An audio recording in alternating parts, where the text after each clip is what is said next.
Today we're at Yad Vashem, which is the Holocaust Museum, because Prince William is visiting. And during his visit, he got the chance to meet two Holocaust survivors. One of them is Henry Foner, who is 86 years old and is a survivor of the Kindertransport rescue effort.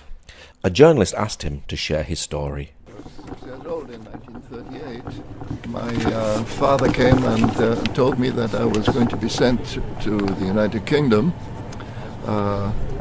He didn't tell me why, and he asked me to pray for the folk who were going to take me, which I did. A few months later, he came and told me the plans had been changed, and would I please transfer my prayers from the previous people to the new people who were going to take me.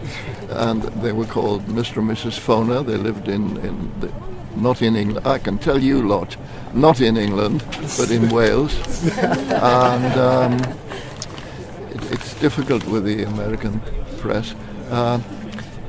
So I found myself on a train when I was 6 with a lot of other children, none of whom I knew, traveling from Berlin to Britain. We were stopped at the border, and Gestapo or police or whatever they were came in and searched us, searched our one suitcase, and did a body search. And I'm telling you this because when the doors slammed shut and the train moved forward a few hundred meters, the doors opened again and we were in Holland, and there were ladies in white coats and white hats, and they were dishing out cold drinks and hot dogs with mustard. And everybody who was on those trains remembers those hot dogs. Anyway, we went to Holland, we got on a ferry, we got on a train at Harwich. We got to Liverpool Street Station, and we were in a large hall and we waited. Nobody knew what was going on. Nobody spoke English. Nobody there spoke German. Eventually a lady came and collected our group. There were about 30 kids. We got on the train at Paddington and we went to Swansea, and we were delivered to our host families. There was a very small community, perhaps 300 or 400 Jews in Swansea, and they took about 30 children. And that was a big thing, really, because each child had to have a £50 deposit. It was a lot of money in those days, to make sure that they would go out, and nobody got any payment for all this. So people took those children from the goodness of their hearts, mostly.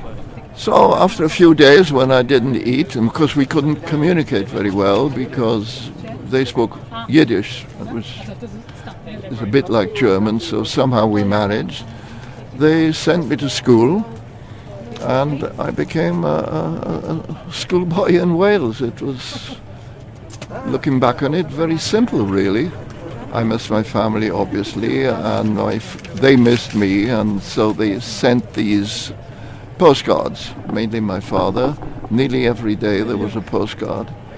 And the people who adopted me, let's say, they never pretended to be my parents. They didn't try to replace them.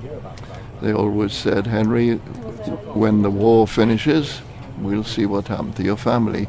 So I called them uncle and aunt, and we changed my name from Heinz Lichtwitz the Heinz became Henry, and the Lichtwitz became Foner, because it wasn't a good idea to wander around with such a German-sounding name, and they didn't want to explain all the time who this little kid is. So I became Henry Foner, and I stayed that way because if I think about my family, I think about the Foners. Henry was asked, did you have any idea what was happening back in Germany at the time? No. I knew it wasn't a good thing to be a Jew.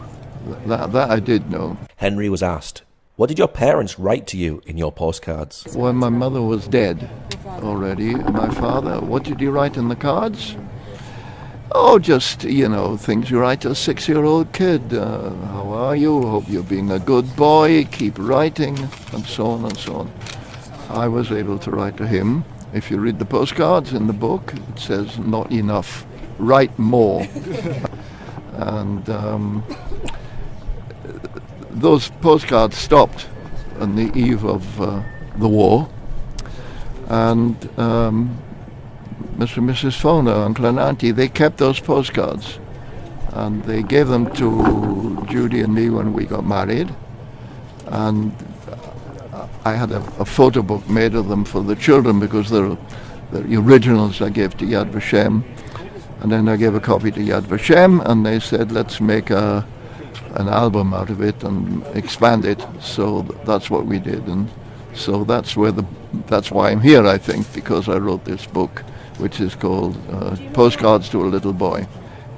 My father ended up in Auschwitz. He was actually taken as a hostage. My father was a lawyer, but of course he couldn't work as a lawyer, and he worked for the Jewish Community Council. And right at the end, when the Germans were clearing the last Jews out of Berlin, they made members of the Community Council come with them to notify the final lot of Jews to turn up next morning. And they said, if you don't turn up, we'll either take your families or we'll take high officials from the Community Council. Well, some of them, of course, ran away, justifiably, and they took 20 hostages, one of which was my father.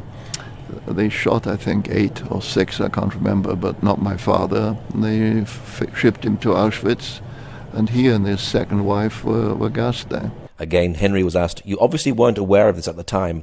When did you find out? No. After the war, my grandmother was sent to Theresienstadt, and she came back. Transport was 1,200 and something people, and to Theresienstadt, which was, the show camp, the easy one.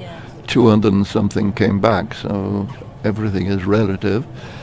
She wrote to me, and she could speak English because I'd forgotten my German by this time. And I got the chance to ask Henry a question, and I asked him, how do you feel about meeting Prince William today? I feel very excited, actually. Well, first of all, because I was a soldier in the British Army and saw active service, and so did he, in a way. And, I'm really very, very grateful to Britain. They saved my life. It's as simple as that. And it's a sort of fairy story. Little refugee kid is sent to a country, knows nobody. He's lucky, he's sent to nice people who look after him and who's in contact with their family today. And then one day he gets a chance to meet the prince and say thank you. Don't you think it's like a fairy story? Yeah.